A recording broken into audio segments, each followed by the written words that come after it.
Look what I did. I went to Hobbycraft on the Easter bank holiday weekend. Do you know what I did last night? I was doing cutting and sticking with Pritt Stick. Do you know what I had for dinner? Beans on toast. Chicken dippers and chips. Welcome to being 12. I'm 28. It was brilliant. Tell you what, having like free will and money. It's a dangerous combination. Pretty cool, man. Dangerous combination. You forget.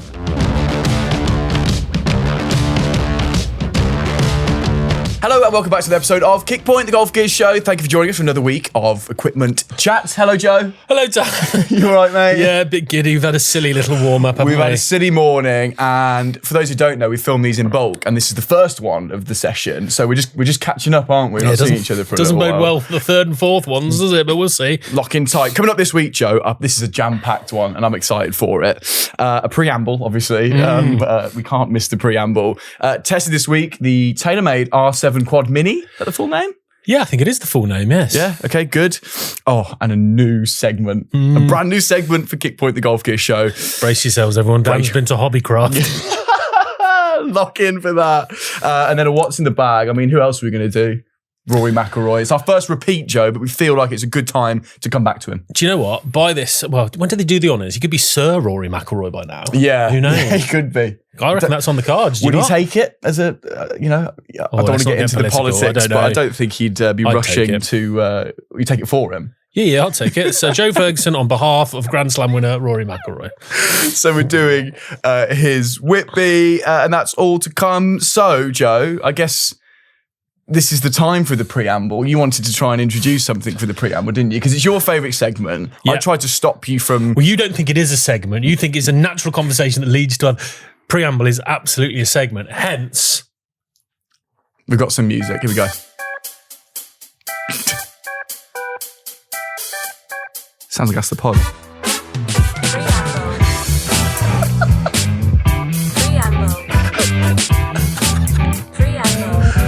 There we go. Thanks for that, Joe.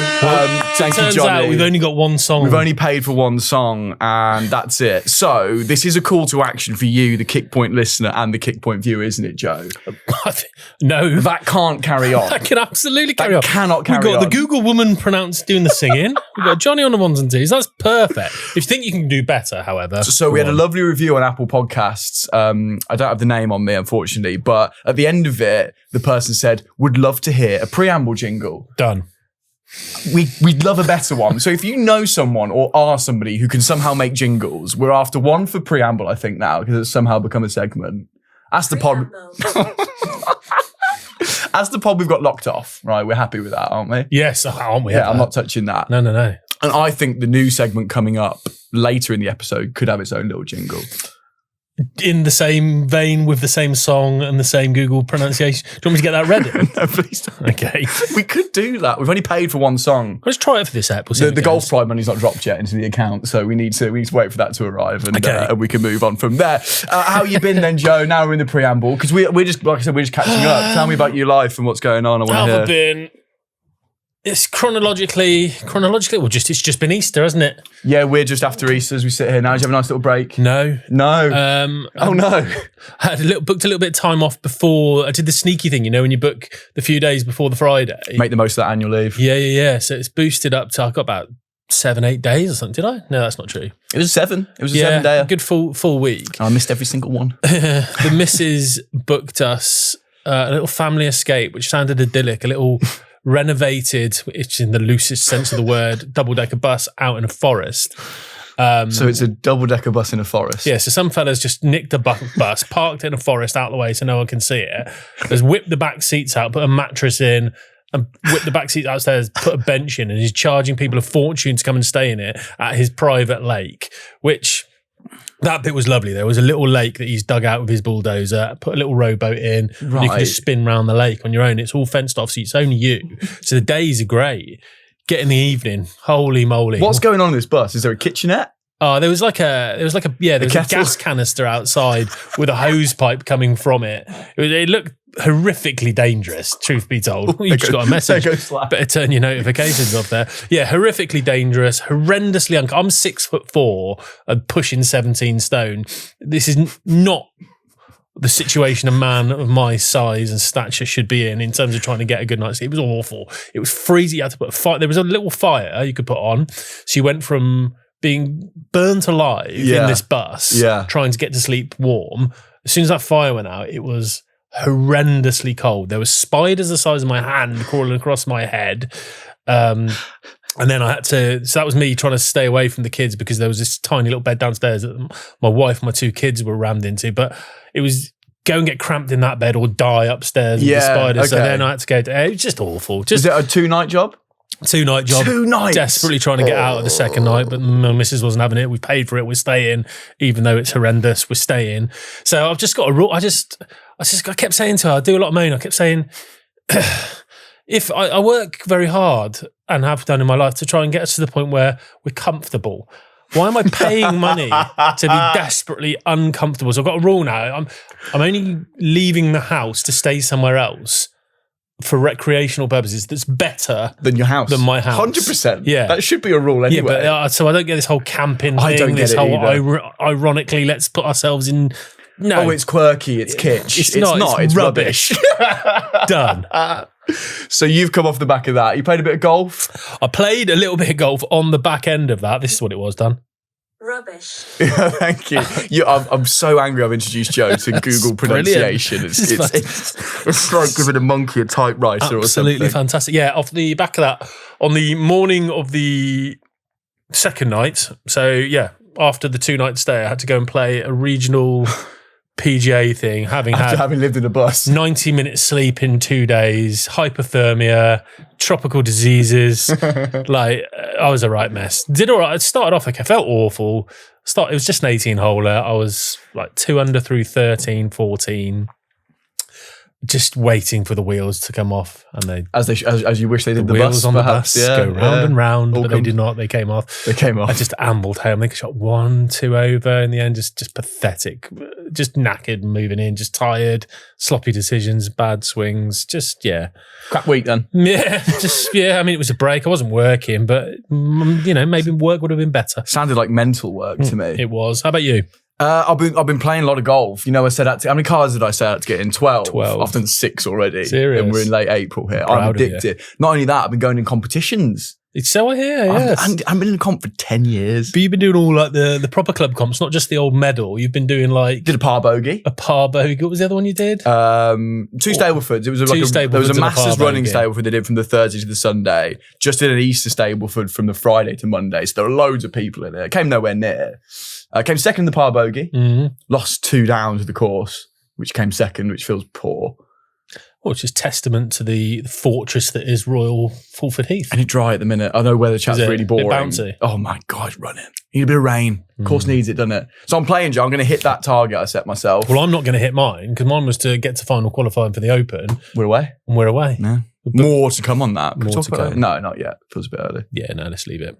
Some correspondence before we get onto the R7 Quad. Dean Dixon's been in touch again, Joe. And like Dean. I like Dean's comments. He's always got a nice story to tell us. And this is about your hashtag ban the butler sort of campaign, which hopefully everyone by now knows. If you don't, Joe hates caddies, right, Joe? Not true, but fine. Dean's been in touch to say, hello, lads. As always, keep up the great work. We will. This may be of no use to you, but it is, Dean, because we're here right now. But it's a little story regarding your idea of no caddies on tour. Many years ago, I was very fortunate to be a member at a sandbelt course in Melbourne. I was a member for 20 years.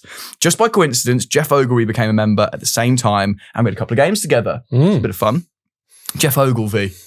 US Open champion. Before my era. Do you not remember the Montgomery and Phil Mickelson collapse? I think it was winged foot. I think I was in nappies, yeah, but yeah. Probably were. So Jeff Ogilvy was the happy recipient of their collapses. Both. Wow. So Monty made a bogey from the middle of the fairway with a 7-iron in hand, changed club famously and made bogey. Mickelson just needed a par to win, bogey to get in the playoff, and made double up the lap. And that would have been his... I would have given the Grand Slam by now. Correct. But would it have been at the time? No, I don't think it was would poor have been before at he'd the actually time. had the other 3. Yeah, I think it was pre. Yeah, it would have been pre the Open Championship. So a big name. I heard the name, don't get me wrong. Where did I get to? After a few years there, Jeff had gone off and got his European Tour card. After that, been 2 or 3 years. He came back to Melbourne. I was lucky enough to play with him again. So we played a 4-ball with his regular playing partners and myself, and we knew the course back to front. This is Dean. What surprised me was Jeff asked us for a yardage on every shot, on every hole. He was completely reliant on a caddy. Mind you, he still shot 66. Did it say when this was? No. Because why would he not just have a rangefinder with him? I don't know. Or something like that. I know. So he says, I know there are too many words here. There aren't, Dean. It's good stuff. But I think if we banned caddies, the player was initially struggle, but would quickly work it out. More on that. Go Friend on. of mine, Jack Pope, clever guy. The Pope. Is he all right? Not the Pope. Sadly passed. R.I.P. R.I.P.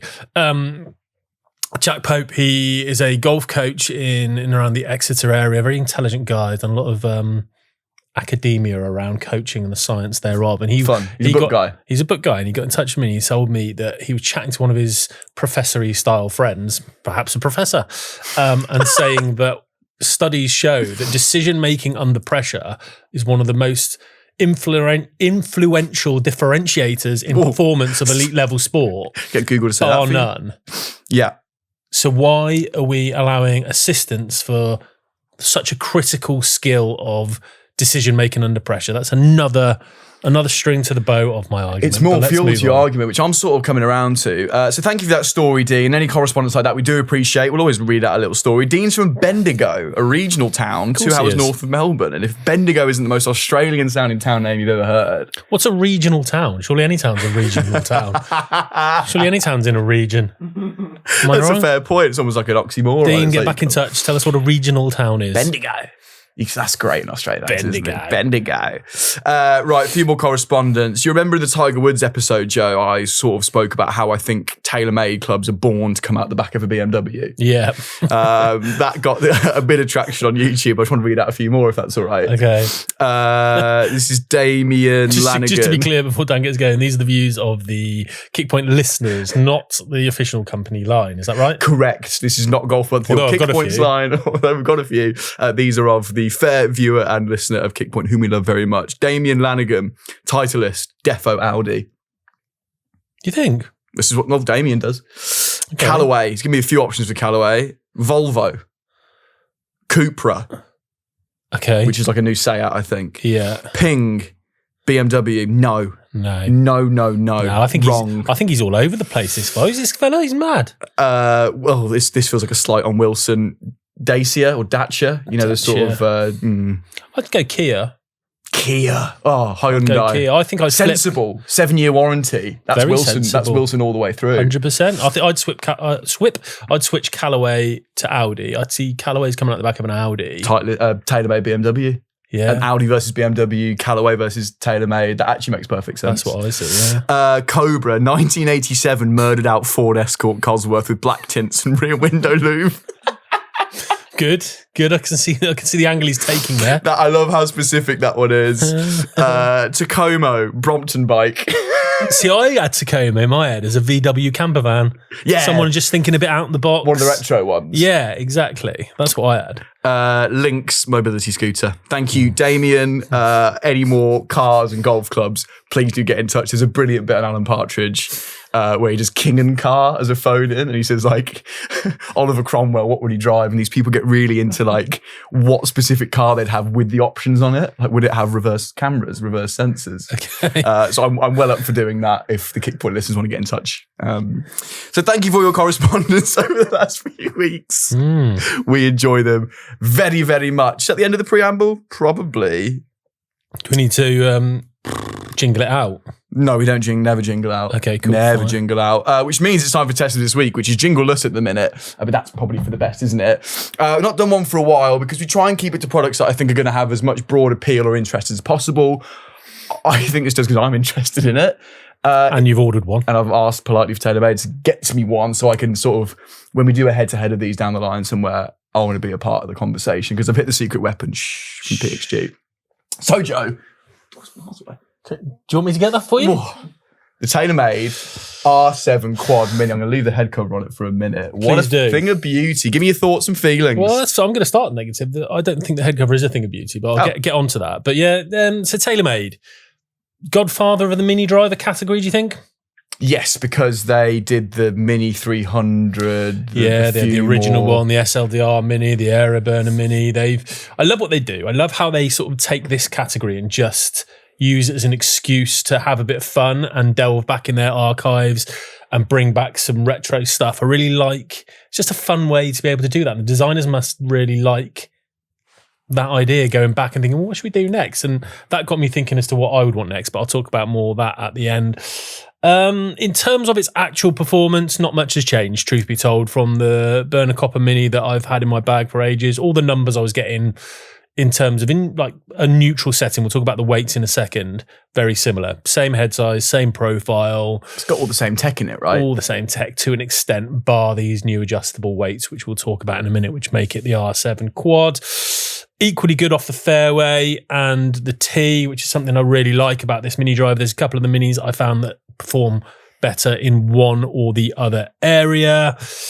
Head cover. So I gave this a really, really good review in Golf Monthly. I gave it 96% and said it was going straight in my bag. And the people of TaylorMade, someone from TaylorMade, one of my friends who I get on with very well from TaylorMade, immediately texted me and said, "What's wrong with the head cover?" I was like, I'm giving it 96% and said it's going straight in my bag, and you're worried about the one thing. No, but I get that, because I think TaylorMade are quite like, oh, that's very hairy. That's the bottom of the head cover for those listening. Excuse me. Those on audio. Forget this on audio. I think because it's the styling and the retro, and really the whole point of it is to wheel out another. You made it's a terrible all over mistake me, there, mate. haven't you? I've twisted the head cover inside out. Go back the other way to start with, because you've ruined the surprise there, haven't you? So for those watching, Dan has flipped it inside out, because that's what TaylorMade do with a lot of their mini driver head covers, to create a couple of options for you. From the outside, what do you think of that head cover? Because I'm a bit... I love it. I love R7. It wasn't really my era, because this was 2004, right? The R7 Quad first came out. But my mate, Kieran, still carries, he pinched them from the back of an American Golf we both worked in. I think above board. If it's not, it's too late now. It's closed down. A 3-wood and a 5-wood in the original R7, still got them in his bag because he can't be bothered to upgrade. Yeah. They are battered. So I see this a lot. I see this colour a lot when I play with him, and I really like it. I just think this one for me is just a little bit in your face. The yellow and red diagonal stripes just scream a bit too try-hard to me. The massive splodge of yellow on the top and the R7. It's fine. Like, it's not offensive. It does the job. It tells you it's retro. Yeah, but Dan's just pointed at the Burner Copper Mini. Which looks better. I'm in agreement with you. Oh, right, there you go. Yeah, I'm in total agreement with you. Sorry, I thought you were saying, well, if you think that's too much, then that... Yeah, so the Burner Copper Mini... Nice brown leather, a bit more understated. That's more in your face, which will suit a loads of people. But as Dan's already done, you can flip it inside out. I'm not doing it again. He's not going to do it again because he's covered in fluff, and it's got like a black and white checkerboard pattern. They love doing that, TaylorMade, a little Easter egg, you could call it. Yeah, that's what they call it, isn't it? Yeah, and I quite like the concept, but I would never have it that way around. No. Even if I didn't like this, I just don't like to think of my clubs... I don't want them rubbing up against the harsh leather. You want them snug and looked after by the furry bit inside, didn't you? That's now all over your jumper. Stay at me. You've got a lint roller. So the main difference being the 4 adjustable weights on the sole, as it was with R7 Quad. R7 Quad as a driver was the first commercially available adjustable weight driver. So that's what we've got here. We've got 4 weights. We've got 2 pretty central at the back and 2 spread a little bit wider apart at the front. So what you can do here, which you could do in the Burner Copper Mini, you can switch the weights around between front and back to create different MOI, different CG locations and different spin profiles. But as you could in the R7 Quad, which you can't with the Copper Mini, is you can move them around to create some fade or draw bias, which is something that I hadn't even thought was necessarily missing from the Copper Mini, but in hindsight, it's really useful and it's very effective. You can really see it. And I see a lot of people who are using mini drivers to produce a specific shape. Scott Fawcett from Decade Golf is a big proponent of having a driver for a fade and a mini driver for a draw to keep you further down the fairway, but with some different shape options. If you're playing a course that's tree line with dog legs, etc., that would suit that. This makes that significantly easier if you want to pop that in the draw setting, or if you're someone who wants to go the opposite route and have something that cuts, or you're fighting a hook, you've got the option to kind of do whatever you want with that. And I think it's really, really cool. Yeah, I've got not much more to say on the performance. Because of the performance, it is, and I'm fine with this, ostensibly the same as the Burner Mini Copper because they can't do much to it. It's got the Infinity Crown this time, but it's still got the speed pocket, still got the twist face. It's pretty much the same build. See, I sound contradictory here in that sometimes what I level at some of the Titleist product from time to time, I think stays a little bit samey. Mm-hmm. And it's just kind of rebadged very subtly, like a Vokey Wedge or Scotty Cameron, and the same thing potentially is coming out with not much of a performance difference. That's kind of what I'm saying here. But what I like about this is they go to the trouble from a design point of view to reimagine it, give it a facelift, change the look. Someone who might not have liked that copper sort of colour scheme might be able to get kind of the exact same playing characteristics. It was something that they love now with the Infinity Crown and a bit of a cleaner top. So if you're going to keep the product pretty similar, that's cool. If it works, absolutely. But I just like reimagining it and putting a little bit more into it. The Mini Driver is the perfect canvas to throw anything you want in it. It's a bit of fun. It ain't going to cost your company millions of dollars if it goes wrong. If it goes right, great. Everyone's talking about it. They're going to do it again and again and again, and I absolutely love them for that. They can't do it with their main driver line or their main Woods line because that's the bread and butter of the company. This isn't. Yeah, you chuck an experimental one in the driver line, you could go under, can you? S would hit. Exactly. So you can't, but you can with this, and I absolutely love them for it. And it brings me on to something like what they're going to do next. Well, yeah, that's kind of what I have. I've got two in mind that I'd love to see next, but one might not be old enough. The Sim, I'd love to see a Sim Mini. That's a cult classic. Needs a few more years. I think it needs more time. Yeah. People are still knocking around with them in their bag, you know what I mean? About 2017, going at 8 years now. Still feels modern to me, mate. 2017 M2, that's my era though. Because like the other ones have been done. The SLDR's been done. The Aeroburner's been done. Can I give a shout out to the RBZ? Bring back that white crown. That was my third. That again, Rocket Balls Mini. The thing with a Rocket Balls Mini would be so pure. The thing is with all of this is it's about your era, and nostalgia is such a funny thing. And I love how more golf brands are leaning into nostalgia at the minute because I'm a nostalgic person. It's fun. The RBZ for me, the Rocket Balls, the hybrid was the first proper club I had bought for me. So I've got a lot of emotional attachment to that. So would love to see that. But there'll be people out there watching and listening who have, might be a bit younger than me somehow, might be a bit older than me. What would you want from your era? Is what I'm saying. I don't think Persimmon would go well in a Mini Driver. There might be some. Good humour. So for me, it's RBZ. I like that. I think, and that's old enough. That's now over 10 years old. That's old enough, and that buys a bit of time. Then a couple more years will have passed when we can do Sim then, or 2017 M2. So let's think about it. Burner Mini Copper, which I'm pointing out there, that was off the not the Aero Burner, that was off the Burner Bubble, which was 96. I would say. I remember Tom Lehman, 96. This is 04. Yeah. Realistically, what's next in the line? Like R11? I can see a white crown coming back next. I'll tell you, in 2 years' time, we're going to be sat here, hopefully, God willing, with a white crown. Talking health-wise or cancelling the podcast? I didn't mean health-wise. Looking you up and down going, you hadn't told me something. If you make it big, man. Yeah. No, I think you're right. I think we'll see a white crown of some sort. Yeah, I think you're absolutely bang. I'm ashamed that I missed RBZ because I loved my RBZ stuff. It was good. It was really good stuff as well. I think there's a decent amount of nostalgia knocking around for that. It's good stuff. Well done, TaylorMade. I love it. I love what they're doing with that. I love my Mini Driver. More on that at some point later. Right, Joe. Thank you for that test. Oh, I'm so regretful. I had it ready. Do you have your rude one ready? No, I've got. Why are you so cool with a K? I haven't. That's how she pronounces it. That's how she. Stop calling her. She's not real. I've told you this about Gemini. She's not real. Right, it's time for a brand new segment. Should we give some context to this, Joe? Yes. I saw on Twitter X some sort of bashing of L.A.B putters and the hands they're falling into. Okay. Right? And it made me think personally that I don't think L.A.B putters are cool anymore. I think they're becoming, as the Americans might say, lame. Okay, lame. Lame. I don't know, uncool, if you will. Come on to that in a minute. We had a little back and forth about this, didn't we? We did, yeah. You rang me very excitedly. Because I was like, I think they're uncool, mostly just to piss you off, because I know you really like them. And then I was like, right, how can we get this into a format for the show? Because we had a really good back and forth. I was like, this is great podcast chat. So how can we get this into a podcast segment? Do you remember Top Gear, Joe? I do. Good. Do you remember the cool wall, Joe? I do. Which is where they had a debate about whether a car was cool. Am I supposed to be acting like we haven't discussed this Seriously already? uncool. I'm trying to give the listeners some context. Okay, sorry, yes. So we have come up with, thank you, Rhea, off camera there, our own. I can't call it the cool wall because they've probably got some IP on that, haven't they? They probably have, yes. It's not a cool wall. This is a cool board. I'd like to introduce the Kickpoint listeners and viewers to the cool board. Cool. And if you can make us a jingle, as I asked for at the top of the episode, that will come in here and we'll give you some golf balls or something, I don't know. So welcome, Joe.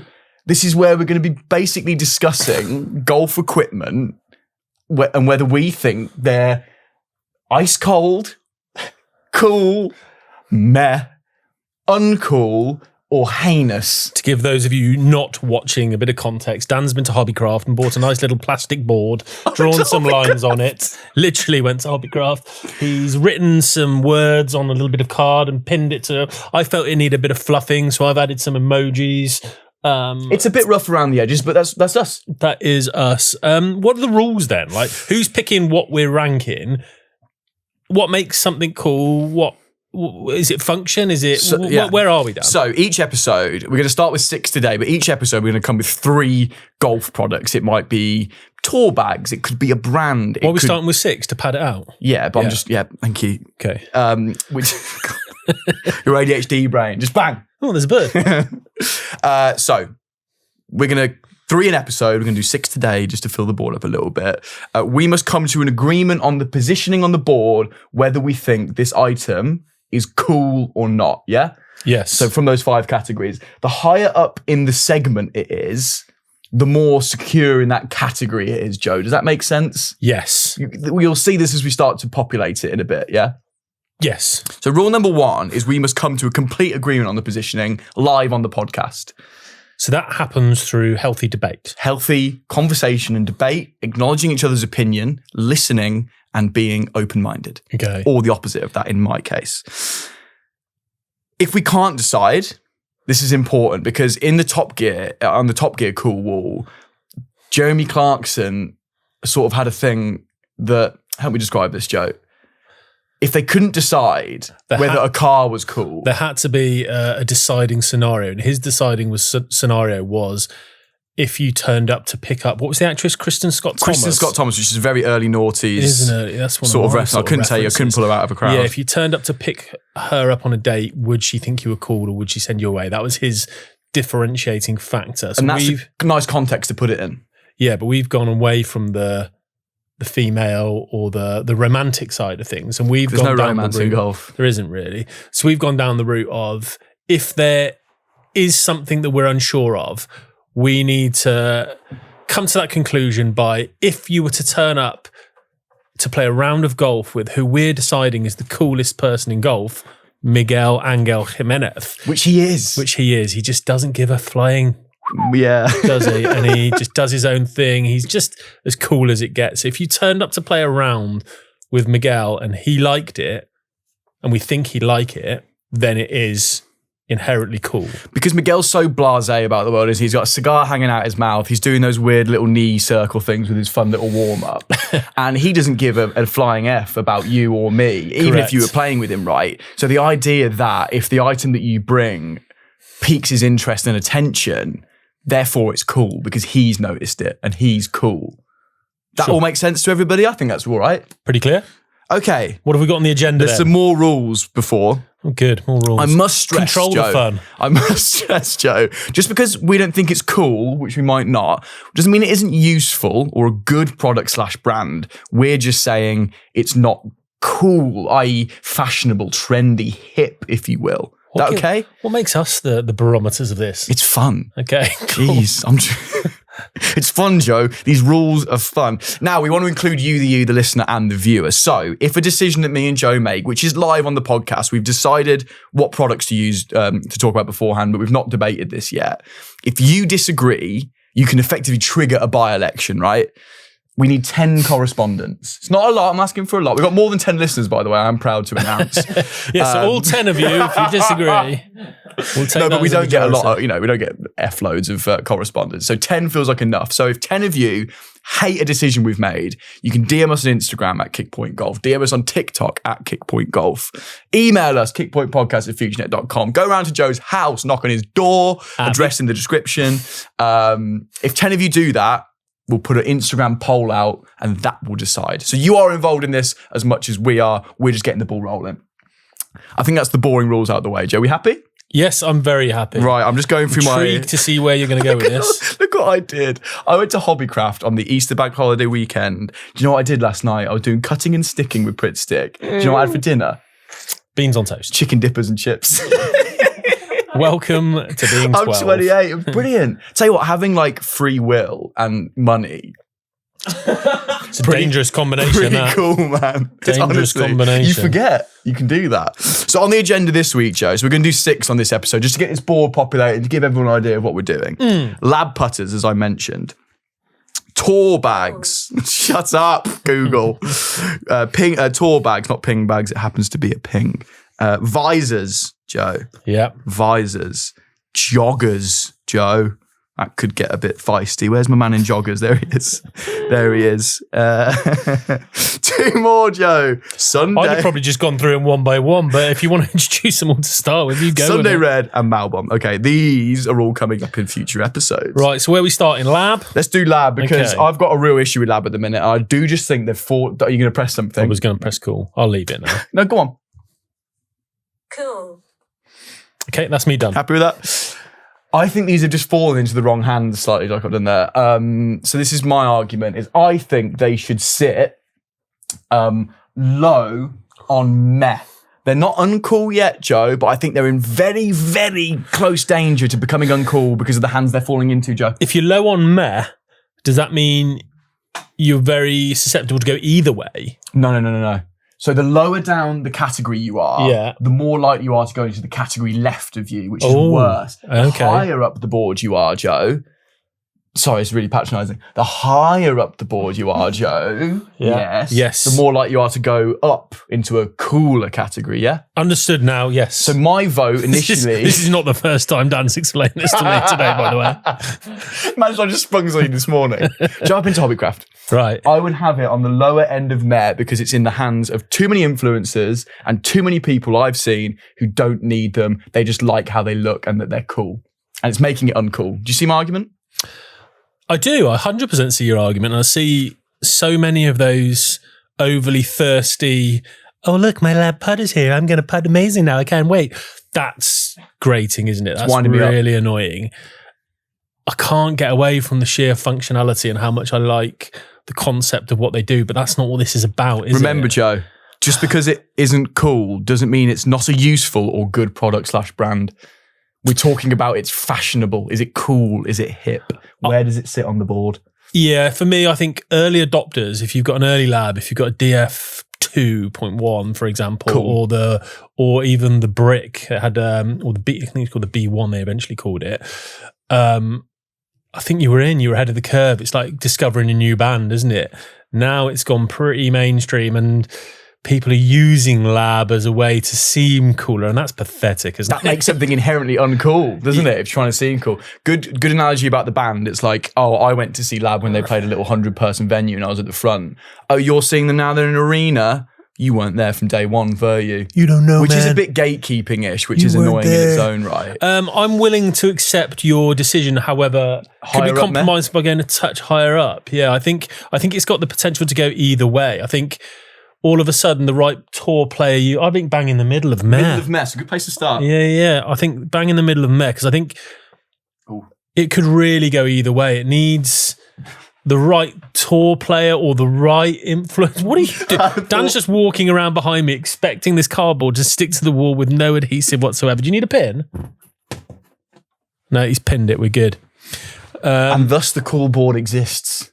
There we go. It started. Yeah, I just think it could go either way. I think falls into the right hands, we could all of a sudden see it sneaking up the board. We can move these, am I right? Which is a rule I did miss. Thank you, Joe. These can be moved at any time according to trends, fashion, and what becomes cool and not. This is a malleable space. We're fluid. We're so fluid. Okay, another very kick pointy brand we've spoken about a lot and worn a lot. Malbon. Now you're freaking me out. You've gone out of the order you sent them to me in. Right, let me scroll. Yeah, okay. You start this one, please. Should have its own category. Should be that way, sorry. It should be as beyond ice cold. I've interviewed Stephen Malbon a couple of times, spoken to him. One of the coolest men I've ever seen. If you don't know the backstory of Malbon, he was this big party guy out in LA, having the time of his life, getting in too much trouble, having too much fun, and found golf as a way to stop him doing that and kind of save his life. And he started booking early tee times at all the courses around LA. Big fashion guy, big music guy, just that whole LA scene. He's super cool. And golf kind of saved him by booking these early tee times and stopping going out because he became so obsessed with it. So the early tee times was just stopping going on the lash. The night before, yeah, because he became so obsessed with golf that he didn't want to miss his tee times. So that kept him in, cleaning his clubs and sorted his life out. Oh. But he's still got that cool in him. He's from that scene. He's an icon for someone like me. He's like late 40s, maybe. Not in the world's greatest shape. Stephen. Well, he's fair, but he's had fun with it. He wasn't down the gym doing prairie curls or whatever you call it. Is that a thing? Prairie curls? Just made that up. Olympic lifts, deadlifts, things like that. He wasn't doing that. He was out having a good time. And you can see it in him. And I love that about him. So he looks rough is what you're saying? He looks like he's had a great time is what he looks like. And he dresses phenomenally. And there's everything in that range. You can go super oversized, really sort of really on the edge fashion, like the Jason Day stuff, the massive baggy pants. You can rein it in a little bit. They've got a bit of everything. I would have words with anyone that doesn't think Malbon is cool. Funnily enough, for those who watch Top Gear, they bought in a few series into the cool wall being a thing, a fridge that was like filled with that for some car that was so cool it couldn't exist on this board. Well, maybe we're not there yet. I'm going to temper expectations here. I totally agree with everything you just said. I think Malbon is still quite cool. Quite cool. However, Joe, it's almost like L.A.B, like it's like a little D head here, but they're just falling into the hands of people who make the brand uncool. Let me give you an example, right? I'm sorry to this lad who I saw at my golf club the other day, but he was behind us as a one ball, shirt untucked, but not a t-shirt, not a polo designed to be untucked. So it was basically down by his knees, right? Scruffy shoes, pull trolley, playing on his own, getting right up in my grill. We let him through, and he's got a Malbon cap on. So he looked really scruffy, and then had a Malbon cap on his head because he's seen that online and gone, oh, that's cool, isn't it? Oh, that's the only thing I can afford because it's really expensive. But how do we know he wasn't cool? How do you know that wasn't his look? Because sometimes you look at things and at first glance you think... It was a bad look. All right, okay, I'll have to take your word for it. I wasn't there. I don't think this little scrope with his Malbon hat should... knock down Malbon from where I believe it should Where would start. you like to pitch it first? And we have to come to an agreement, remember. I'm not in the ice cold category to start us off. I could be high up cool for you. Or do you want to be low ice cold? Can we be low ice cold? We can be low ice cold. To start then. Yeah. That's where I'd like to go with that, please. Okay, wonderful. Well, I go pin it up, Joe. Start us off next on tour bags. Oh dear, right. Oh dear. Tour bags. I've got some interesting thoughts on this, if I do say so myself once again. I would like to pitch it in just the uncool section. Okay. For a number of reasons. Like, where do I start with this? Tour bags, for those who are listening, by the way. I presume people know what tour bags are. Yeah, so there's three main categories of bag, really, isn't there? There's carry bags with a stand. Yeah. Or stand bags, whatever you call them. Cart bags, designed specifically shape-wise to go on a cart, and tour bags, which is designed to just be big, massive leather behind things, your head. right behind us, that caddies carry, that are sturdy, that are going to protect things when they're being thrown about on tour and things like that. Sorry, carry on then. But they're called tour bags for a reason for me. So why... I get that people like to feel and look like tour pros. It's an aspirational thing, but sometimes when you do, you just look like a knob. And I think this is one of those occasions. It's like, and some people say, well, no, it's practical because look at how big the storage pockets are. Look where I equate that to having like some of the dads I see at swimming, like wearing a massive pair of cargo pants, and you can tell they've had the conversation. Well, these are very good kids because I've got pockets here, scissors in these, sellotape in here, so I can keep my pens down torch down here. Yes, true, functional as heck, but you still look like a pleb. So, and there's plenty of cart bags, normal cart bags. Yeah, I've got an issue with 14 cart bags would be a separate occasion, I think. Oh, no, what's your issue with it? Well, you can't have an issue with cart bags because people who put stand bags on trolleys, for me, is an issue. Why? They're not designed to do that. They are, because some of them have those little bits where you tuck the legs in and you've got a bit of elastic to stop the legs coming out. But then when you carry them, they're massive. You're putting little stand bags on a trolley. That's wrong. We're off topic here. This is a separate debate. I'm not having it. Tour bags. Yeah.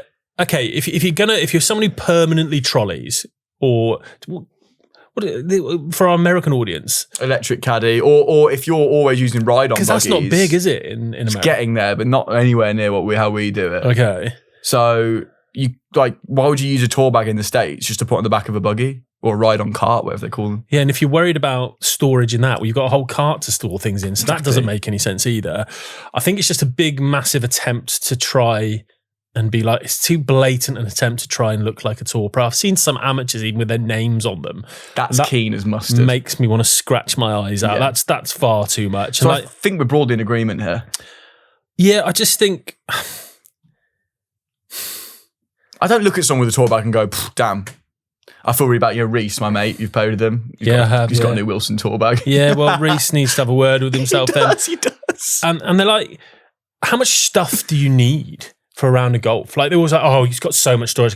Well, what do you need? It reminds me of that sketch in The Office where Dwight Schrute, he's taken over the building and he's cut the toilet paper in half to half a ply.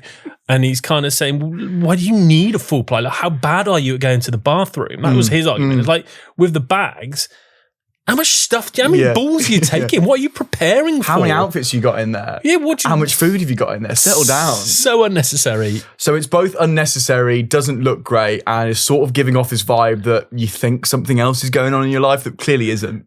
I've talked myself into heinous. I think it's low heinous. Low heinous. Yeah, nothing wrong with the low heinous. Right, while I go and pin that up, Joe. What am I starting on? Let's do another brand. Let's do Sunday Red. I'm interested to see what you think. Yeah.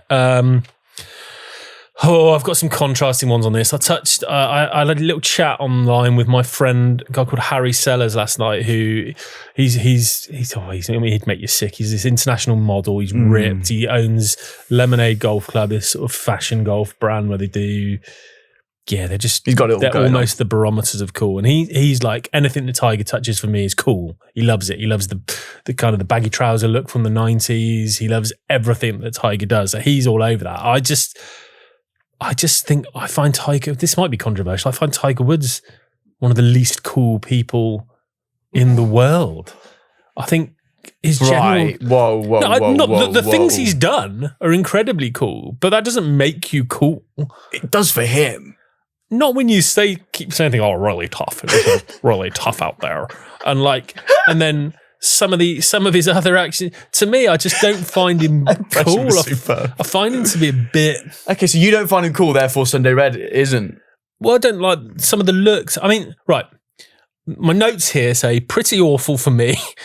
Don't mind the hoodie, of course. I remember Sam when he stepped in. Got a lovely one. I liked his Sunday Red hoodie, and I don't mind that. I don't sometimes mind a little subtle nod to I play golf and this is my casual wear. It's got a little bit of gold. Not like going to the airport in your club badged sweater. Like, that's too much for me.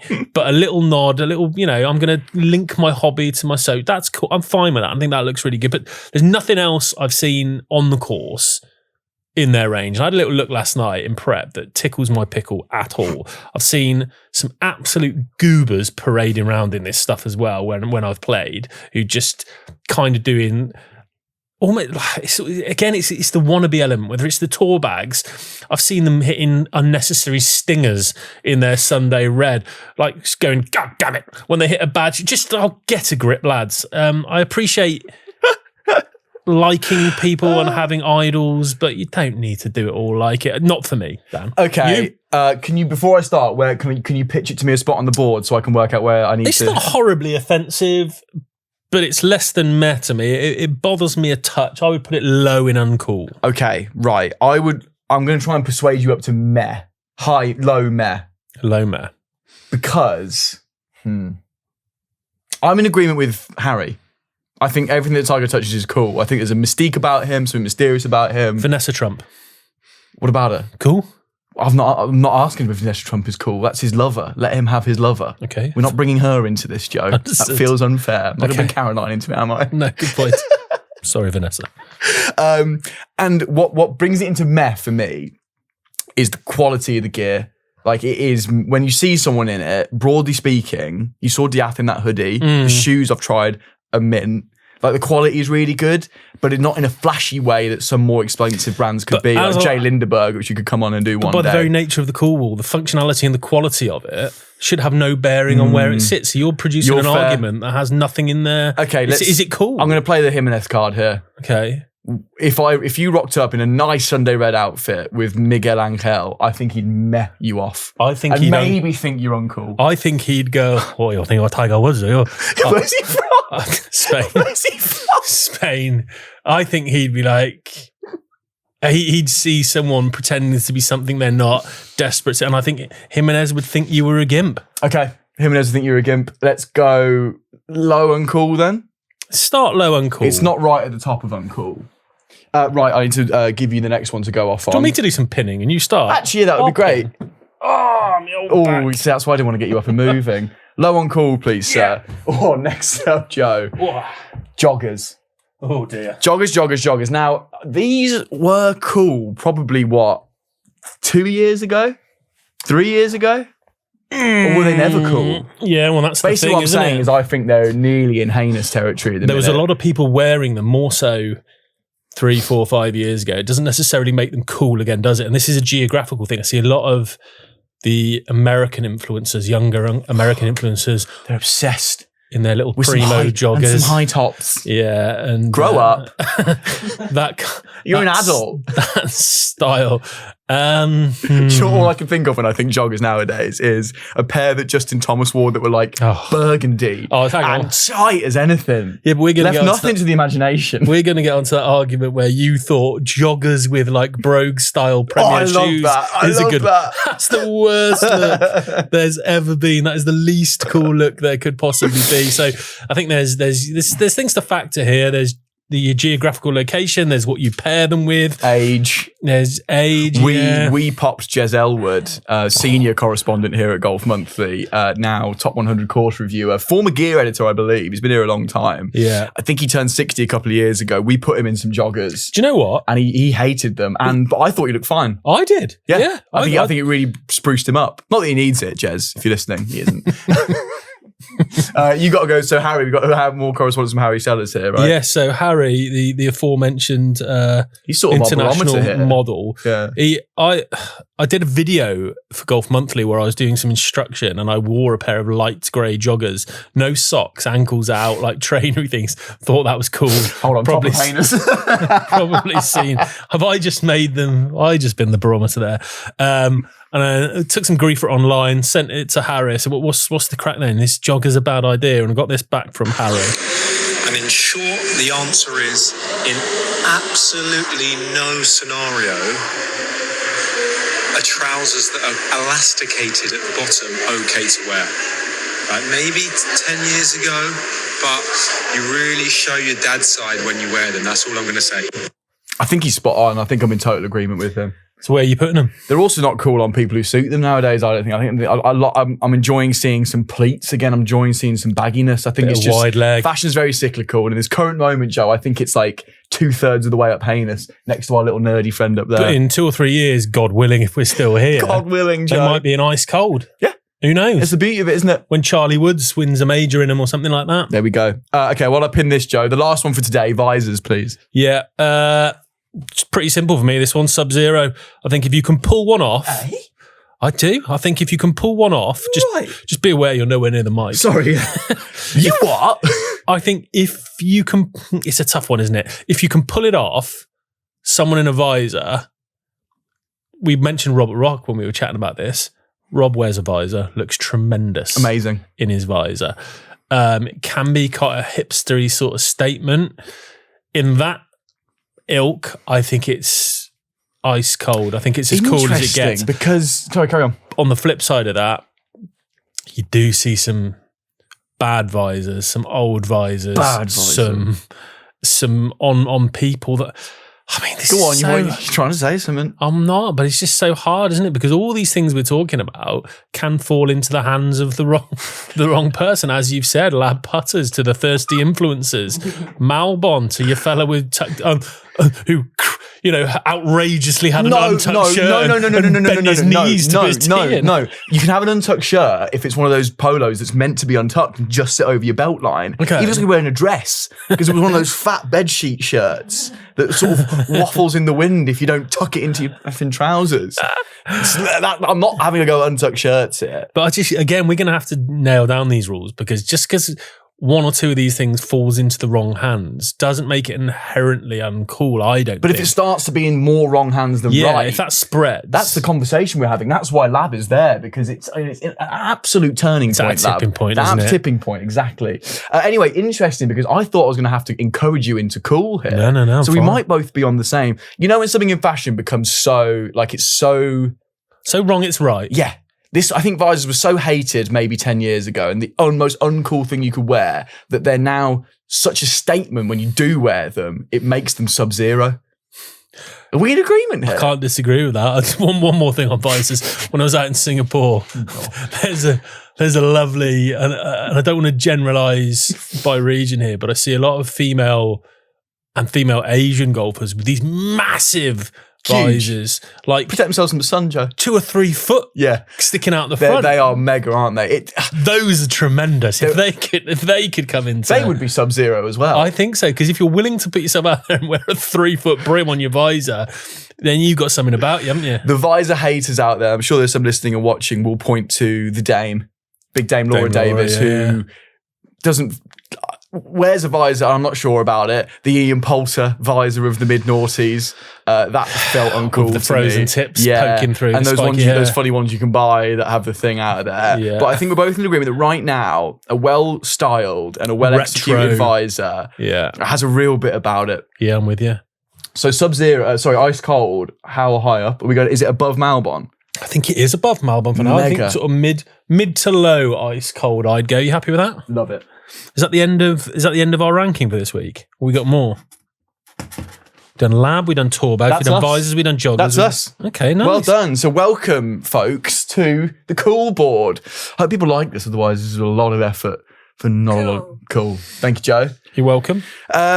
We will probably bring it back next week. The thing is, we're filming 4 in a row here, so we're going to get no feedback on this until all 4 of these episodes come out. You got it for a month. Everyone's like, that was boring. That was rubbish. What are those two waffling on about? Yeah, you got it for a month, whether you like it or not.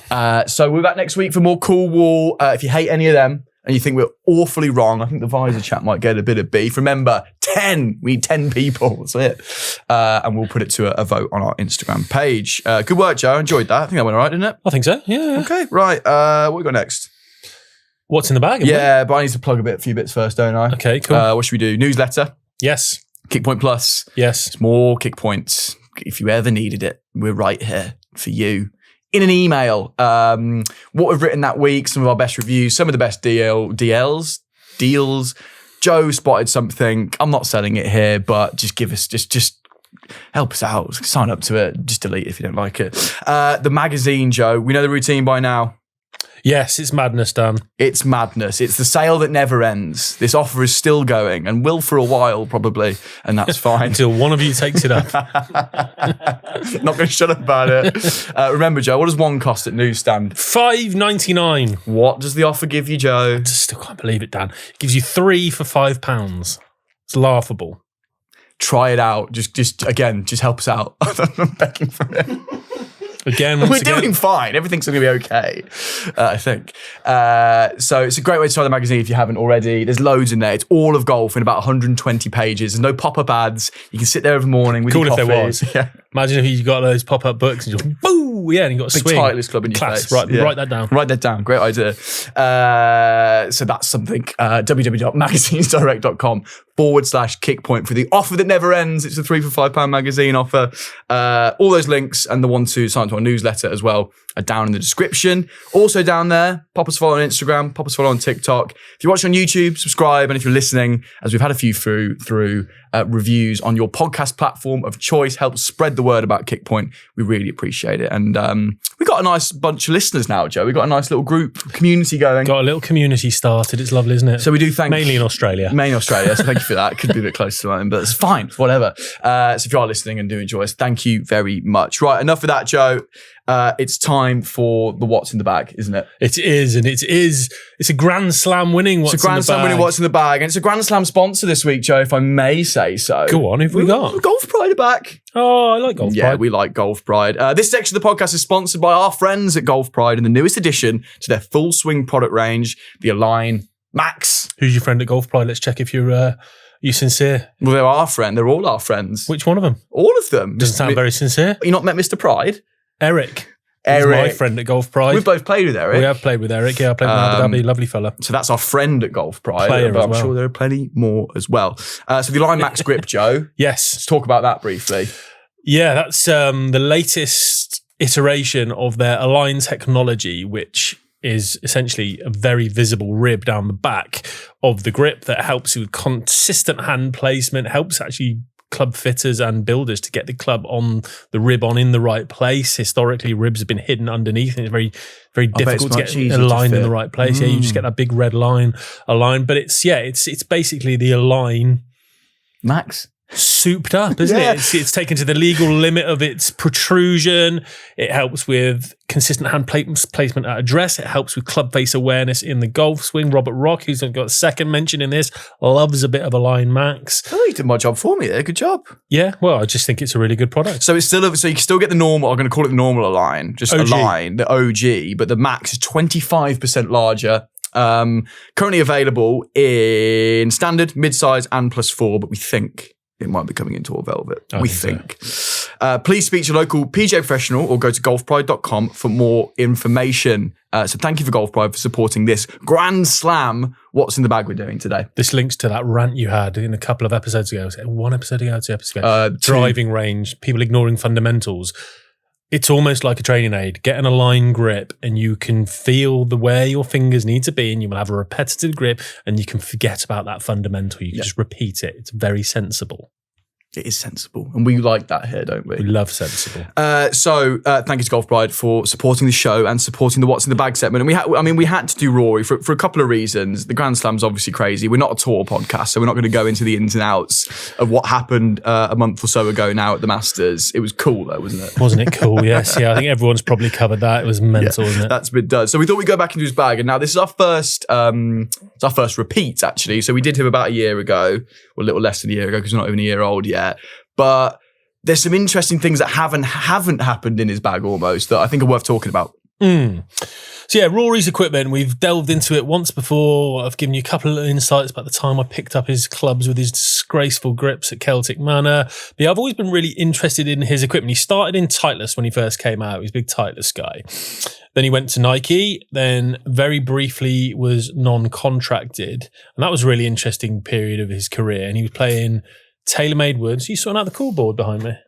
Sorry, I was just thinking for the social cuts. I can't have that behind your head because it'll make no sense. So I was just going to get rid of it. That makes sense. Yeah, well done. Carry on. Yeah, that sort of non-contracted Rory period was interesting. I remember him playing a South African event where I think he lost to Graham Storm in a playoff. That rings a bell, where he was playing, get the TaylorMade M2 the M2 woods in the bag. He had a Callaway, a set of raw, like a raw iron. He had a set of raw Callaway blade irons that they'd made specifically for him that just looked great. I've spoken to a couple of people about at Callaway. In fact, when I was out in Singapore, I spoke to the Callaway rep. He's seen those and he just thinks they're the best iron he's ever seen. Just basically like an Apex MB, slightly changed in shape, specific to what he wanted and raw. They were really cool. He was using Vokey wedges and a Scotty putter at the time, but then he signed a bumper deal and became a TaylorMade staffer, didn't he? And he's now one of the few players in the world that are full 14 clubs. Everything. Has he not snuck that little? He's not got a Voke in there anymore. Not at the moment. No. I'm sure we had one in there last year. So maybe every now and then he does, but not at the moment. He's one of the few that's fall through the. Fair bag. enough. The amount they're paying him, it seems like a fair deal. Sort of the least you could do, really, isn't it? For the money, you would think. But yeah, should we start with driver? Should we start at the top? Yes, please. So yeah, what you're alluding to is he's in a slightly older model. So he's in the QI10 head, but the dot head, which we'll talk about in a moment. You're alluding to the fact that a few of the players aren't in the current model of QI35, Scheffler being another one. He tried it though. He did. Was it Sugar. Just prior to Bay Hill. I think Adrian, the TaylorMade guy, was doing a lot of work with Scotty and Rory, had him in the bag at the start of the Bay Hill event, but halfway through the week, sent an Uber to his house to pick up his other ones, didn't he? Which I think cost him about $1,000. Still curious as to why Uber was the best way of getting that done. You think someone down there could drive it up. How do you reckon they were sat in the car? It's funny, when they first came out, I had this vision like they were all across the back, all seatbelted up. Who does the talking, the driver or the fella? Bay Hill, please, and make it snappy. What time are you on till? You've been busy. So he was struggling a little bit with QI35 and actually wanted to get his QI10 stuff back in place and sent that Uber, and the rest is history. He's been in that ever since. And he's done the Players and the Grand Bloomin' Slam. Completed the Grand Slam. Good for Rory, I think. I'd love to know what the conversations between him and TaylorMade were on this, because they'd obviously love him in the newest product, especially having achieved what he's achieved in the last few months, not in their newest product. But good for him for sticking to his guns and knowing what's working for him and going, you know what? He's only 35, but I'm too old for this nonsense now. Let me play what I want to play. Still your product. You can still shout about me, but I'm just not using the one I'm not comfortable in. And I've got a lot of time and a lot of respect for him doing that. Yeah, he stood his ground there, and you can't say it's a bad decision, can you, with what's happened there? So let's talk about the actual head. So the dot head is, I had a rant about this on social, didn't I? That I'm not big into these heads that companies are producing specific to tour players that we can't get. And I see the counter argument saying, well, of course they're going to produce stuff because those tour players have different speeds and different requirements to us. But as a gear nerd and someone in that space, in 2025, I'd still love the availability to hit the exact product that I'm being marketed to. Oh, Rory plays this, Rory plays this. Well, does he? Because he doesn't quite, does he? So I'd still love that to be a retail release. So it's kind of it's a blend between the QI10 LS and the standard core head. It's kind of, if those two had a baby, it's got a bit of the forgiveness of the core head, but a slightly lower spin profile from the LS. So it sits just somewhere dead between those, and Scheffler was in that same head, so clearly a popular, and I've seen a few others popping up. And what are TaylorMade doing to make that head exist? Is that like do they take an LS head and play around with it? Is it a totally new head? It's not like I've never had hands on it, so I'd be interested to see what the actual dimensions are, if the dimensions blend between LS, because the LS is a bit more compact and pear-shaped, whereas the QI10 core model is much more rounded and with a bigger footprint. So I don't know whether the actual footprint and the kind of the metrics of it change, or whether it's just the internal structure to change the spin profile. I would imagine. Yeah, I don't know. I'll have to find that out, because I don't know where to start with that. I might get in touch with some people. We're hopefully going to go see them in the summer, so we can ask them there and then, can't we? We can indeed. So it was a 9-degree head at 8.25 measured loft, so one click lower on the sleeve. He likes to see the face a little bit open on drivers. He's always been a drawer of the golf ball, and has historically always liked to see the face a little bit open, so we know when we go down in loft on the TaylorMade sleeve, the face angle opens up a little bit. While it does open the face, it does make it also play a little bit more upright, because anywhere on the TaylorMade sleeve you go bar standard makes it play a touch more upright. So whilst that face angle is opening a little bit to give him the look he wants, it's getting a touch more upright. So you've got a bit of right with face angle and a little bit of left with lie angle, which probably neutralizes that out a little bit. Fujikura Ventus Black, the original, not the new 2024 one, the original black 6X, tipped an inch. That plays at 65 grams, 3.1 degrees of torque, and he has it at 45 inches, which is something he did in the last couple of years. He was usually a bit longer. He was usually kind of a 45.5 to 45.75 guy. And then I remember when he was experimenting back with QI10, he did a bit of experimenting with the Ventus Blue shaft and went shorter in length. So he's ended up just netting out at 45. He doesn't feel like he needs that extra half an inch to create any more speed. When was it? What era was he in that measuring contest with Bryson where he was a bit desperate to try and chase it and then realised that was a bad idea and pulled back on it. This was a while ago now when we had beefy Bryson. Yeah, I think it was shortly after lockdown, wasn't it? Because Bryson did the bulk of his beefing up away from tournament golf in the sort of COVID period. Didn't we all? Didn't we all? Yes, amen. Some of us. God willing. Yeah, God willing. Yeah, so he came out of that a bit beefier, and then when he did that and destroyed Winged Foot at the US Open, and that really put the willies up people. They started to think, they really started to think, has golf changed here? Is it now just get it down there as far as you can and don't worry about the accuracy? Because that's essentially what Bryson did at Winged Foot. He just thumped it to death, kept hitting it miles and miles down there, hacking out the long stuff because he was so close it didn't really matter. And that's when Rory went mad chasing speed, didn't he? How high, do you know how, I'm putting you on the spot here, do you know what he went up to shaft length-wise in his driver? I don't remember. Did he chase that? Or was he just chasing remember him speed? chasing it with equipment. Yeah, I don't remember him maximising it out in shaft length. I remember it just being that pure speed training, forgetting where the ball's going. I'm just going to move this implement as fast as I can possibly move it to get it going, which he still does now to an extent. And I would suggest that down the line, the residual benefits of what he did then is benefiting him now. I think maybe there was an adjustment period where he found it a little bit uncontrollable, but that seems to be the way speed training works, where you take it uncomfortable, and because of that, when you go back to what feels normal, your baseline is just elevated a little bit. So maybe his baseline of where he's at now is just a result of what he did in his speed training. You see some incredible speeds from Rory. He's, generally speaking, cruising in the mid 180s of ball speed, high 180s. And I saw on one of, I think it was Grant Horvat's video, he was doing a speed session where he said the previous week he got up to like 196 ball speed, which is pretty outrageous. He's messed around with swing weight over the years with driver, so I've got a bit of information. So Trotty did a what's in the bag with him recently at the start of the year when he had some QI35 product in, but he messed about with swing weight. So he was a D7, D8 guy in driver, so very head heavy. He's back now. He thinks at D3. Some other people are saying D4, but it's by the by. It's more of a mid-level. How does no one know that? Weight. Don't really know. I've just heard several different iterations. Rory himself said unconvincingly on that video, and I'm at D3. Yeah, it's not convincing, is it? Yeah. So yeah, I wasn't hugely convinced by that. So I'm going to go with D3.5. Sure, yeah. In the middle. Feels fair.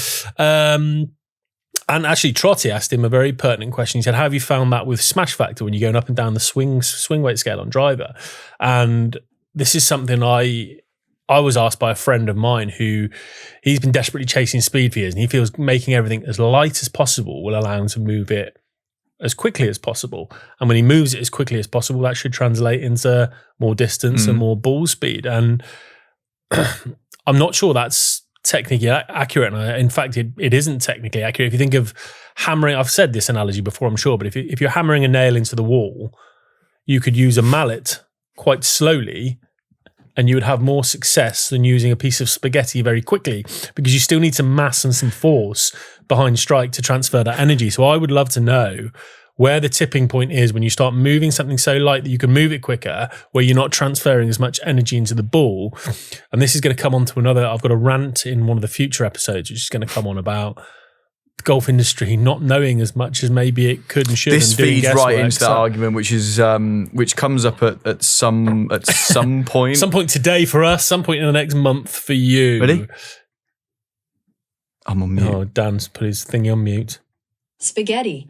Thank you. Isn't that weird? I had that already up. You did from have earlier. Do you remember that, guys? up. Yeah. Yes. Cool. Right. See. Very topical. I can get Google too. So yeah, Fairway so woods. if any of the manufacturers can give me that point of diminishing returns where you go so light you can move it quicker, but you stop transferring as much energy, and as such your ball speed and your smash factor goes down, I'd love to know what that tipping point Let's is. put a pin in that for our summer trip, Joe. We've actually got pins now. We've got genuine pins. Put a pin in it so you remember it. Put it in your leg so you remember it. I can't. Right, fairway forget woods. that. So again, back in the QI10 stuff. So 3-wood. What do you reckon the 3-wood is, Dan? QI10. The QI10 Standard. bonded hosel core model fairway wood that so many people have used. We've said it so many times. Got nothing else to say about it. What have you tapped me for? No, the pin. We need to when we go and see TaylorMade. Why is that one? Why? Give me a why. Yeah, that's a very I good want to point. really ask them that We need aggressively answers. like that. Ventus Black. So Fujikura Ventus Black 8X. So quite heavy. He likes a heavy shaft in his fairway woods for a bit of control. 85 grams in that, 2.5 torque, so a very low torque, stable shaft. I've got nothing really much to say on that because we've said it all about that fairway wood. Backs it up with a 5 wood, same model, but in 18 degrees. Again, the bonded hosel goes up in shaft weight because he's going down in shaft length, which we see so often. Ventus Black 9X, that goes up to 95 grams, 3.1 torque. So some very I couldn't lift that heavy, in the air. stiff. Yeah, you'd struggle with that. You'd again, if we're relating this back to the everyman, knowing your swing, you would probably lose as a left-hander. You'd probably get a lot of pushes and blocks because you'd struggle to get that back out in front of you and square it up. Yeah. Irons, bit of a mishmash. So he's got in his 4-iron we're talking specifically Masters here, he used his P760 4-iron. Now we've seen bits and bobs. He changes that area of his bag more than any other. I've seen that 2-iron he used at the Scottish Open to hit that shot into the last. He's got a P7 CB, but the proto version of that he had him for a little while. But he seems to always gravitate back to this 4-iron, the P760, hollow bodied, got that speed foam in it, one of the early iterations of that. So it's got a bit more oomph and a bit more kick at the top end of the bag. He sort of describes it almost as his 7 wood, 9 wood. So he doesn't struggle. Dan's hungry. Dan's just had a tummy rumble. I didn't know that. It's 7 to 9. So a lot of people going in more lofted fairway woods. Rory's just a really high launcher. He can hit it to the moon. So he says he can do anything with that club, which is why it stays in the bag. I was surprised to still see it in there. I remember at the event in Dubai early last year. It wasn't the Dubai Desert Classic. I think it was like an invitational that him and Tommy Fleetwood were going down the stretch, and Rory hooked one into the sea on the last at I can't remember the name of the club. Anyway, during that final round, I think he hit this 4-iron into the water twice and audibly got caught on Sky Sports saying, this 4-iron, and was bemoaning it and saying how he just couldn't hit it. So I don't know whether he's adjusted the lie or laughed or reshafted it or something's changed on it, or whether it was just a particularly bad week with that 4-iron. But I remember thinking, well, that's never seeing the light of day. Once you got that consistent scar tissue with it over the course of the tournament. Because imagine you stood over that and then all you can see is 2 left shots into the water you hit 5 months ago or whatever. It's still in there, and he's got that shafted up with a Project X 7.0. Really low spinning shaft. It's not actually that low launching. So there's some lower launching products that I've tried, like the Dynamic Gold X7. So it actually still gives you a little bit of launch, the Project X. I've never been a massive fan. I find them a bit unresponsive. But when you're as quick as Rory, you're going to get some response out of anything. So 7.0, very heavy, 130 grams. It's pretty low spinning. For some reason, it's kind of a high launch, low spin shaft I've always found, which, and that's what he carries through in the bulk of his irons, which we'll get to in a minute. But I better mention the grips because we're sponsored by Golf Pride in this episode. And he's a Golf Pride player. Golf Pride through and through, not paid for that, by the way, because Golf Pride don't pay anybody a penny. Yeah, they're covered in tours. They're covered on tour. So he's a Golf Pride multi-compound guy, so white and black, and he uses ribbed multi-compounds, not the Align, but ribbed multi-compounds. So I guess I kind of described it in the initial description when you were talking about Align Max. The Align Max have put that red strip down the back so you can very visibly see the technology, which again helps with the installation and helps just players visualize where to put their fingers. More traditional ribs were hidden in the interior of the grip, but he's only recently gone back to that. He went away from ribs when he was getting more involved in the adjustable wood era. So, with TaylorMade, for example, when you change a loft setting, that grip goes out of alignment. So if you've got a rib, that could be really annoying. So he went into round grips for quite some time, but just feels the rib gives him a bit more face awareness, as I said about Align Max. There were certainly ribs when I touched his disgusting knackered, greasy ones at Celtic Manor. Was a very pronounced rib down the back of those. So got back into something more familiar. And that was only very recently. I think he said during his trip to the Kingdom in early March. So it's only been a matter of a few weeks back in ribs, and back in the rib, complete the Grand Slam. There you go. Bob's back in the rib, win big. Yes. Nearly rhymed, didn't it? Pathetic. 5-iron to 9-iron. Now, I need lunch. So, yeah, not wedge was something I was going to say here, because he used to go, he toyed around with this area a little bit where you have a set pitching wedge or a more specialised pitching wedge. He's back in the specialised pitching wedge at the moment, so he stops at 9-iron. He uses his Raw's Proto blade from TaylorMade, which is very heavily based on the P730 blade, like the DJ Proto.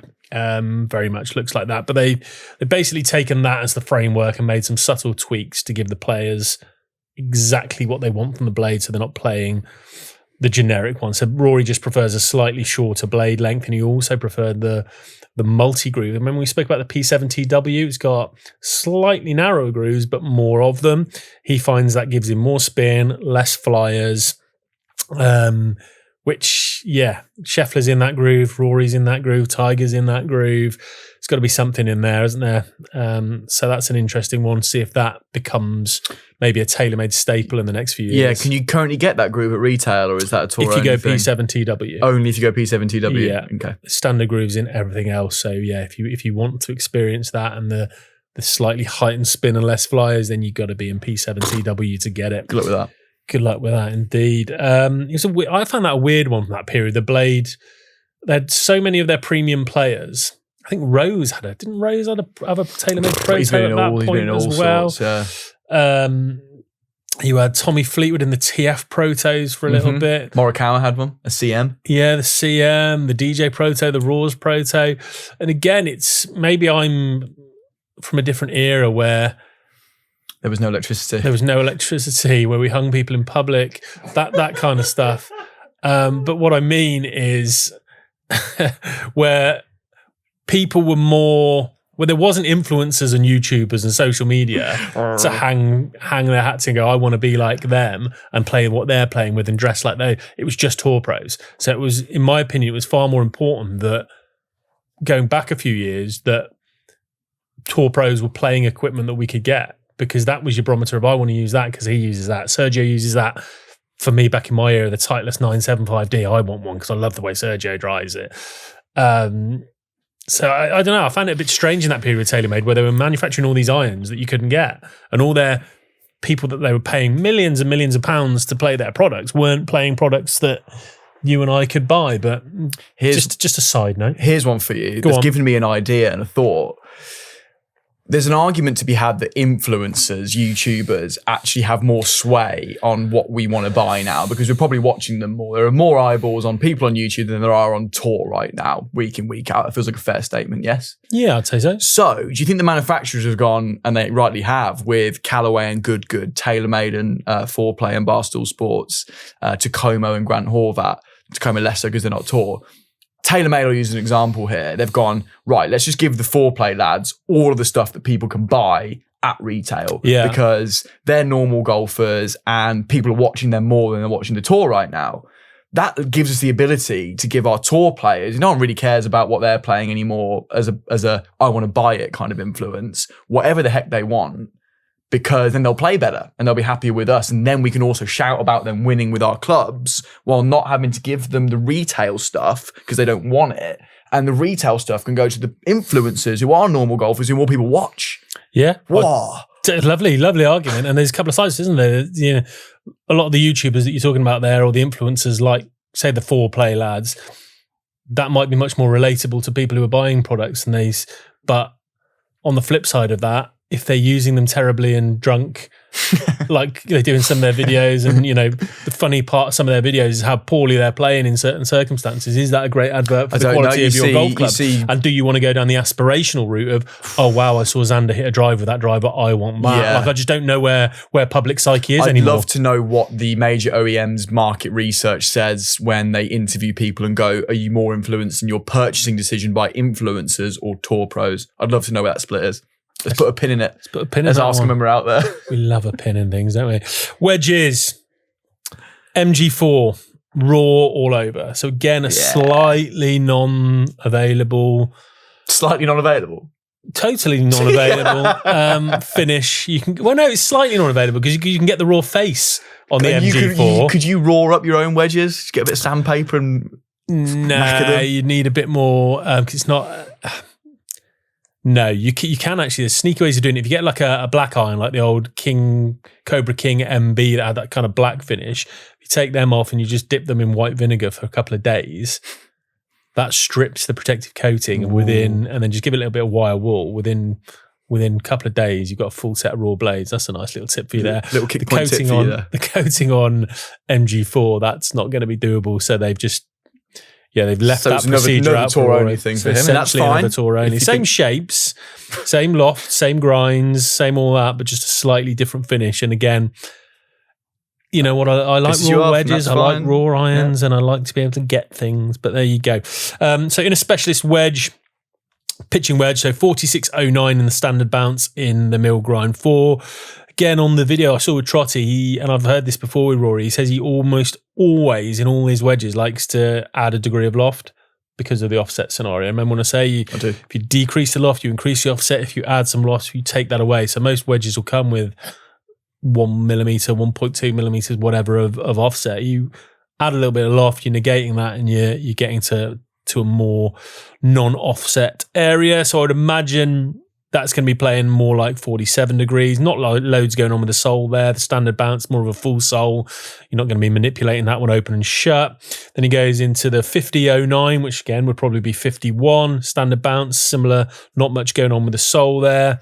That'll be the club he hit into 18 to win the Masters. And the club he hit into 18 in real time to lose the Masters. So what a juxtaposition. Isn't that Rory in a nutshell? Isn't it? And that's why we all love him. Indeed. 54 degrees, 11 degree bounce in his sand wedge. And then he goes down into a 60.08 low bounce, the L.B.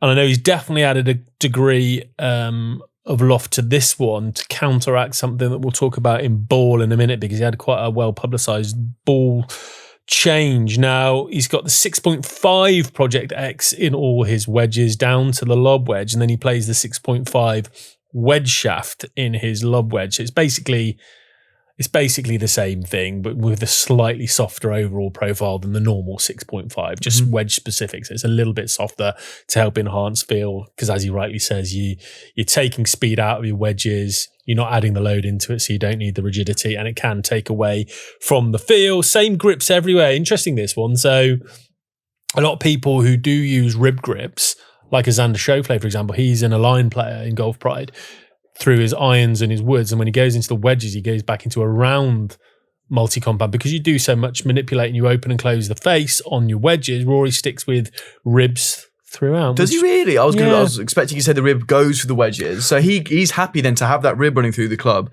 and regardless of how he manipulates the face, he's happy to have that rib in different positions in his hand. So when he's playing a big flop shot and he's opening up the face and re-gripping it, that rib's going to sit more in a forward-facing position because he's opened up that club face. Maybe that helps him, and maybe he then knows how much it's open. How much to open it. Like he probably knows, right, when the rib's there in my hand, I know this is now playing 65 or whatever it might be. So it can work if you can, as he's a very clever man, calibrate that. Yeah, just thought it was an interesting little, tidbit there, Joe. Thank you for that. Spider Tour putter. Oh, I love this putter, man. Now, this was you couldn't get this either because it was the torched finish, but they're releasing a little limited run, aren't they, to commemorate the old Grand Slam. The old slam. So it's a Spider Tour X, the X3, the little slant neck. It's got a bit of toe hang to it to encourage that kind of flow and rotation of the stroke. Like I said, the torch finish is an interesting one. I've seen a lot of people of late on Instagram doing their own. So a lot of club makers, you see these independent club makers who do a lot of club refurbs, and Bling Your Swing is one I've seen. Flanagan, they do a lot of treating. What are you sniggering at? It's the word bling. Bling, yeah, it's a bit old, isn't it? Where they do refurbs, change the aesthetics of the club, give it a swanky new look, give it a re-chrome, give it a full refurbs. And a lot of people just whipping the shaft off the Spider, holding the little crank hosel with some pliers, taking the pure roll insert out and some of the weights from the bottom, and then just blow torching it to bejesus to burn it. Is that what that is? Yeah, it's just purely just a torch finish. Does that bring off that true path, that big white true path alignment? Yeah, so Rory doesn't have that, does he? So Rory just has a straight white line. Doesn't actually have the wide true path alignment. Yeah, and it's literally just burning it to create that kind of mottled, matted, torched effect, which does look really cool. Great, and thankfully TaylorMade, which they do, and they are progressing, they do listen. I just want them to listen about that dot head. I want them to listen harder. About some full raw wedges, etc. But they've just seen that as an opportunity. They're going to get that Rory torch finish out there. So yeah, that's just he's got a black KBS steel shaft in there. Nothing nothing interesting about the tech behind that. That's one of those sort of basic putter shafts, just steel, no multi-material, no anything, no flex issues there. Just a bog standard KBS steel putter shaft. Superstroke Zenergy Pistol Tour putter grip. The putting, right? I mean, talk to me about how you felt about his performance on the greens at the Masters. Because I heard Brad Faxon doing an interview afterwards on the Golf Channel saying, "Oh yeah, we've just done this. We've done some great work. Just sort of lapping up the accolades." And I was thinking, he putted like a dog. The last putt he holed was on the 10th. He hit it to what? He missed from 8 foot on 11, made an okay 2-putt on 12, missed one on missed 13. from 8 foot on 13, missed from 6 foot on 14, 8 foot on 15, 8 foot on 15, missed a birdie chance 12 on 16, foot on 16, tapping on 17, missed on from 18. 3 foot. He didn't You're put thinking, oh, hello, Brad. No, good for yeah. you. Glad you got your little win bonus. But yeah, that one just tickled me a little bit. But yeah, on the whole, his putting has been significantly better, and he's been stayed like so many good putters do. He's settled now. He's not someone who seems to be flitting around searching week for week for a new Scotty, blade. didn't he? Remember a couple of years ago, he was at the match plays. This was a while ago now because that's now defunct. But remember that very briefly, had it in that week, and then tried it at Augusta the next. He made some strange. I don't know what was going on with him at that time. He made some strange decisions there. He changed his putter, did okay at the match play, then he kept it in for Augusta. And I think he decided that he wasn't going to have any practice round or something. He changed his approach really weirdly to Augusta. He didn't play for 5 weeks before. Yeah. Put in a new putter. Then he was doing that on-course walk and talk. Do you remember when they interviewed him going up the 9th in the middle of the tournament, trying to win a Grand Slam? So I'm so happy he won. We can stop all this nonsense. Nonsense, wasn't it? Made some really weird decisions. Anyway, but now, like I said, so many good putters. He seems to be settled and he's learning the nuances of putter. He's going through some good days with it. He's going through some bad days with it. He knows what it does under pressure. He's built up that scar tissue. He's built up that story. He's built up that relationship. And I think I'll be staggered to see him move away from that, quite honestly. Ball is kind of the story of the year for me so far, from equipment wise. He was in the TP5X, the 2024 TP5X from TaylorMade. Went to play at the Grove, Michael Jordan's course out in the States. Was having a little practice session, was warming up. I don't know whether he specifically wanted to try the TP5 there, or whether that was just what was available on the pitching green or someone had given him. But he was hitting some pitch shots and just loved what he was seeing. It was coming off lower but really grabby. So lower with more spin. And that seems to be what all tour pros and all better players are looking for. People think of high floaty wedge shots as the thing to do. It's every tour pro is looking to bring that ball flight down, keep it closer to the ground, but have more spin. And he was seeing that from the TP5 ball. So somewhat on a whim, just flippantly scored to put it in play in Pebble Beach for the first week and won. So that's quite a good change. And he's stayed with that ever since. And he's made a couple of adjustments, as I alluded to, in the wedges. Because of that, he found it a lot easier hitting those kind of 50, 60, 70 yard pitch shots with that lower flight and more spin. But because of the lower flight, that allowed him to add a degree to his lob wedge, which he had just previously played at. Historically, he'd done a lot of playing a 58 bent to 59, but now he's actually got a 60 bent to 61 because of that difference in the launch and the spin has allowed him to just add that little bit more loft onto his wedge, which gives him some even more options around the green. Makes it easier to play some of those flop shots because you've got more loft to work with. But if he'd have done that historically before with his previous ball, the launch angle would have gone too high and it would have been out of control. So it's opened up a few different avenues. So some of the knock-on effects of what seemingly is an innocuous decision of changing ball has changed a couple of other things, and quite clearly has done a really good job for him because now he's joined only 5 other players to have won every single major championship.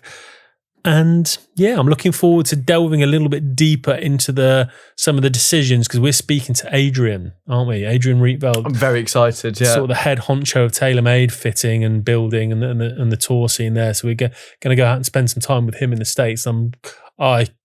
He's not going to know what's hit him. I've already started preparing a list of little behind the scenes things that I need to know the answers to. Have a tete-a-tete. Watch him collapse in front of us. Try and get us off the property as soon as possible. But yeah, that is Rory McIlroy, and that's the bag that won the Grand Slam. That's our Grand Slam champion, man. And good, thank goodness he won it. It was the best day of golf I've watched since Miracle at Medina. Probably surpassed that. I've never lived and breathed every shot from a single golfer in one round before. I don't care that much, and I cared that day. Yeah, so I've heard so many people say the same things, and like lots of, because there's still a few. I mean, Paul McGinley went a bit loopy, didn't he? Afterwards, just sort of saying, "Well, not many people like Rory, and there's a lot of people that." But I'm thinking, really? He is loopy, though, Really? isn't he? I think most people like him. I think that hair transplant's worked down into his brain. Yeah, but there was. He's not totally wrong. There is a little core that find Rory a bit opinionated and a bit whiny. And even though the haters, some people I've heard saying slightly negative things, saying, "God, he tried to throw it away, he tried to bottle it. God, he's no tiger." It's just like, well, this is kind of what we love about Rory. That roller coaster of, "Oh, I don't want to play the Ryder Cup, it's just an exhibition," to "I love the Ryder Cup, it's phenomenal, this is the greatest thing, this is what I live for," to "Oh, I'm going to win this event by 6. Yeah. Oh no, I'm not even going to make the playoff. Put it in Ray's Creek for no reason. Like, it's just absolute Hollywood stuff, isn't it? Blockbuster stuff, human side. It's as relatable as it gets for someone who's that stratospherically good at something, because he still chucks in the fallibilities, isn't he? The vulnerabilities that we all have. It was just a fascinating watch. Yeah, loved it. Loved every minute, Dan. Great stuff. How long are we going for, Johnny boy? This feels like it could be like a film. Hour and a half. Crikey. Hour and a half is like a Tarantino movie. It's been a while, hasn't we should it? F off then, shouldn't we? Say anything we like now, because no one will be listening, are they? If you are, thank you. Welcome. Cool. Welcome, the Cool Board. Thank you, Joe, for that. Rory, thank you, Golf Pride, for sponsoring that segment. We should bugger off and go have some lunch. Next week, Joe. Next week, Joe. Phil. Next week, Dan, we've got episode 41 on the sheet that I'm looking at. And there's lots of interesting segments in that episode, such as... I've got some Reebok shoes that are going to break the internet, I think. So stick around for that. Not in the way Reebok may hope. Cool Board will be back. Ask the Pod will be back as well. And then the What's in the Bag will be Jason Day from his winning bag at the 2015 PGA Championship and a bit of his current bag. Which was like peak geek era for me in golf, so I'm looking forward to that one. Excellent. Well, that's something to come back for. And it won't be an hour and a half. Or it might be. Who cares if you're here? Thank you. If you're not, well, you're not. See you next week. Cool.